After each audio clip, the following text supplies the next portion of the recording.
offer this reading from Margaret Mars Wenig. Imagine now that God is a woman and she is growing older.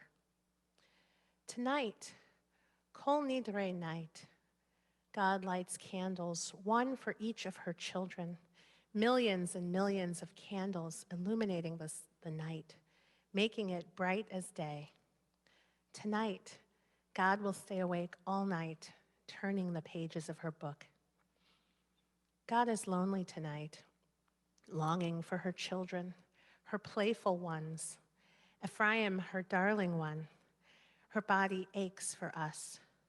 All that dwells on earth does perish, but God endures, so she suffers the sadness of losing all that she holds dear. God is home tonight, turning the pages of her book. Come home, she wants to say to us. Come home. But she won't call, for she is afraid we will say no. She can anticipate the conversation. We are so busy, we'd apologize.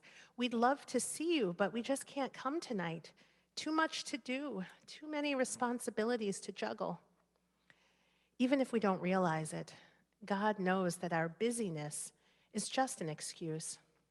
She knows that we avoid returning to her because we don't want to look her in her face, her age-worn face.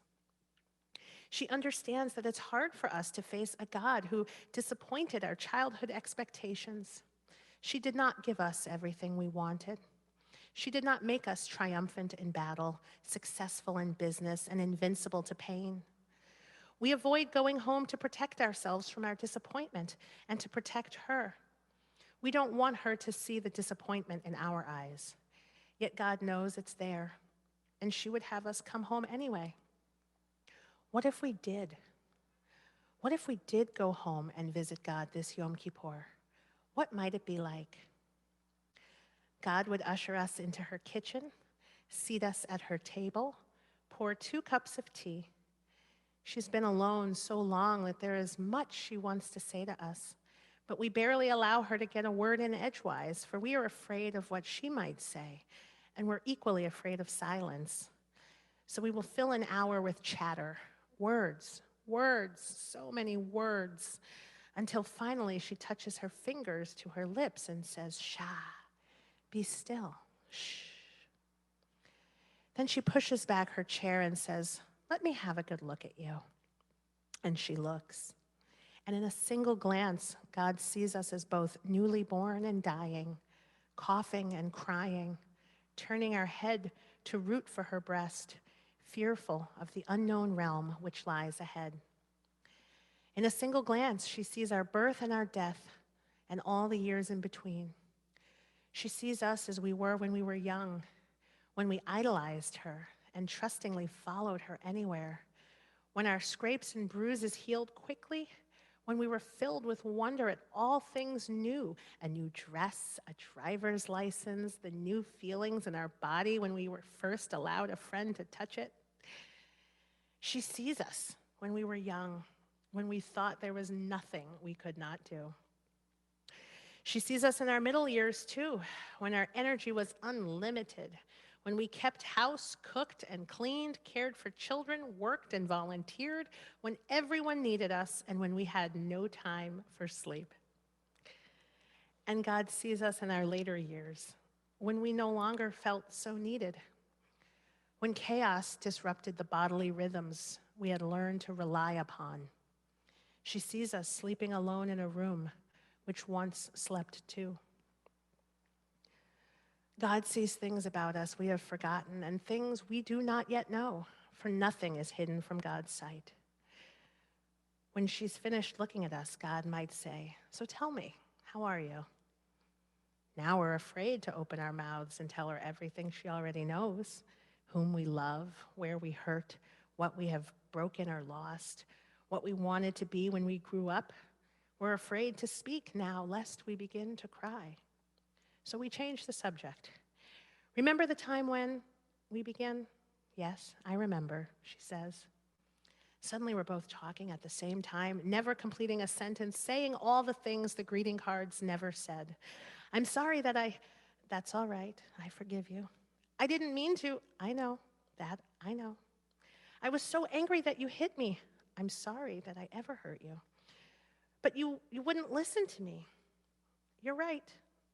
I wouldn't listen. I should have.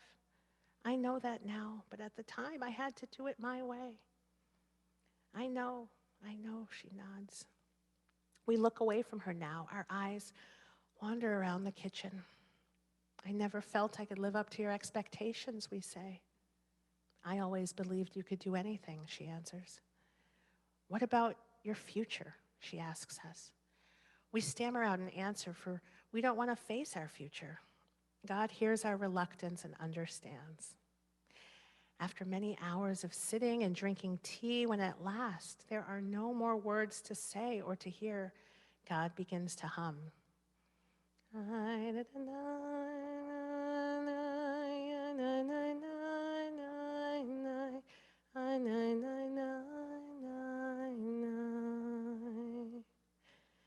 And we're transported back to a time when our fever wouldn't break and we couldn't sleep, exhausted from crying but unable to stop. She picked us up and held us against her bosom and supported our head in the palm of her hand and walked with us. We could hear her heart beating and hear the hum from her throat.